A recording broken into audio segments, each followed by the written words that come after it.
All right, let's get right into it. Welcome to this explainer. Today we are diving deep into the life and the enduring legacy of B.R. Ambedkar, who is so affectionately known by many as Babasaheb.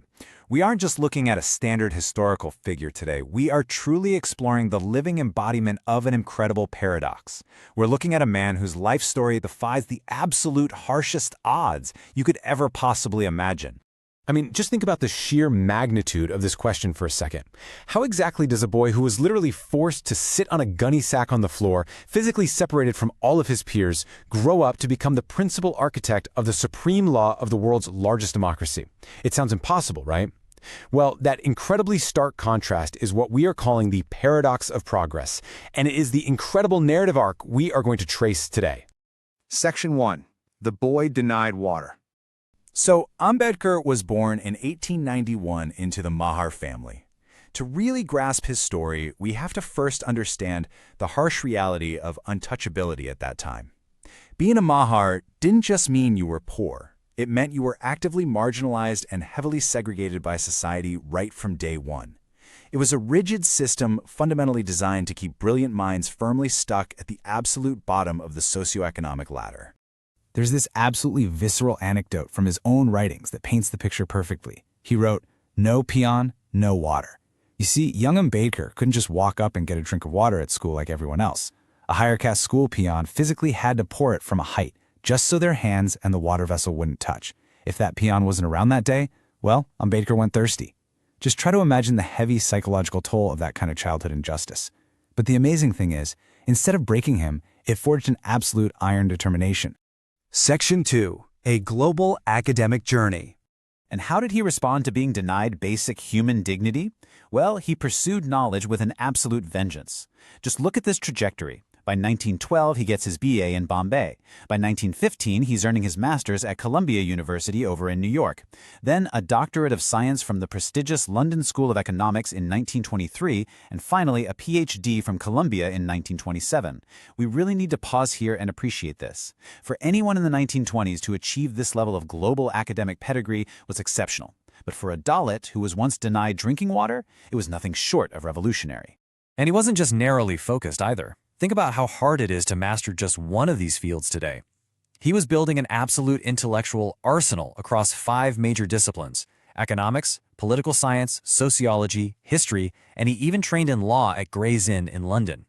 During his time at Columbia, he was also deeply influenced by the philosopher John Dewey and his groundbreaking ideas on pragmatism and democracy. Section 3. The Fight for Dignity. So, what do you do with all of that incredible knowledge once you have it? You bring it home, and you fight back. His methodology for empowering marginalized communities was remarkably clear and definitive. Educate, agitate, organize.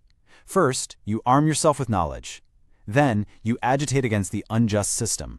And finally, you organize collectively to demand your rights. Let's look at how he actually put that directly into practice with these escalating civil rights battles. In 1927, during the Mahad Satyagraha, he bravely marched to a public tank and drank the water. It was a direct, almost poetic response to his childhood trauma. That very same year, he publicly burned the Manusmriti, an ancient text he strongly condemned for justifying those rigid caste hierarchies. And then by 1930, he's out there leading 15,000 volunteers to demand entry into the Kalaram temple. He was literally taking the fight directly to the very institutions of segregation. Now this brings us to a really historic political clash over how best to actually secure these rights. It's a fascinating look at differing visions for India.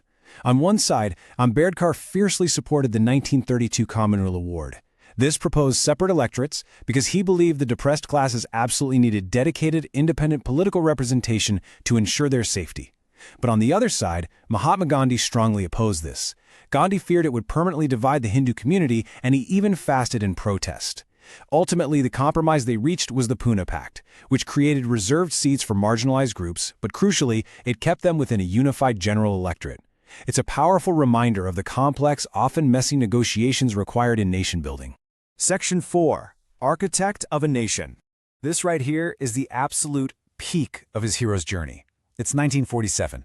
As India finally gains independence, Prime Minister Jawaharlal Nehru appointed Ambedkar as the very first law minister of independent India. And even more crucially, he was made the chairman of the Constitution Drafting Committee. He took this opportunity to fundamentally rewrite the rules of Indian society, embedding equality directly into the nation's DNA. He ensured equality before the law. He formally, legally abolished untouchability, totally outlawing the very discrimination he grew up facing. He protected freedom of religion, and he ensured universal adult franchise, which meant every single adult had the right to vote. He was essentially hardwiring civil liberties right into the new state apparatus. Yet, despite pulling off this monumental achievement, he remained incredibly grounded. He humbly shared the credit, saying, "The credit that is given to me does not really belong to me. It belongs partly to Sir B.N. Rao, the constitutional advisor." But, it's also really worth noting that Ambedkar later expressed some very complex, critical feelings about the Constitution itself. He worried deeply that a legal document alone, no matter how good, simply couldn't overcome entrenched social inequalities if the society itself stubbornly refused to change its mindset.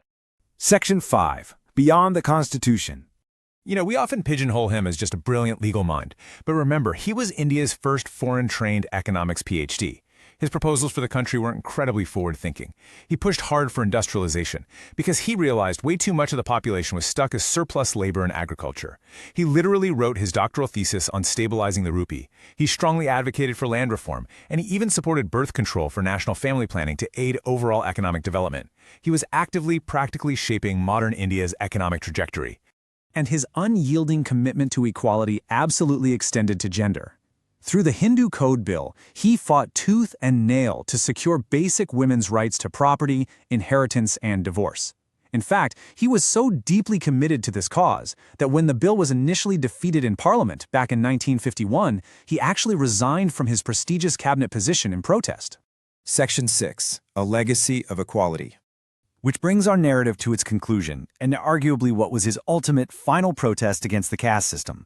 On October 14, 1956, during a massive gathering in Nagpur, Ambedkar and literally hundreds of thousands of his followers formally converted to Buddhism. He viewed Buddhism as a deeply rational path built fundamentally on compassion and equality, totally free from the rigid caste hierarchies of Orthodox Hinduism. This was a macro-level conversion event for sure, but it links right back to his intensely personal, lifelong quest for basic human dignity. He passed away just a few weeks later, in December of 1956. But he left us all with this incredibly powerful guiding philosophy. Life should be great rather than long. He transformed the world's largest democracy. He lived a life of profound greatness that literally ripples through time to this very day. Before we wrap up, I want to leave you with this final provocative question to chew on.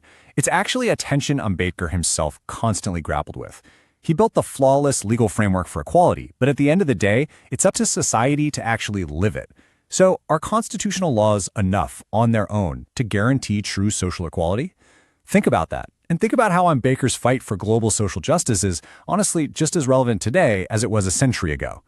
Thanks so much for joining me on this explainer.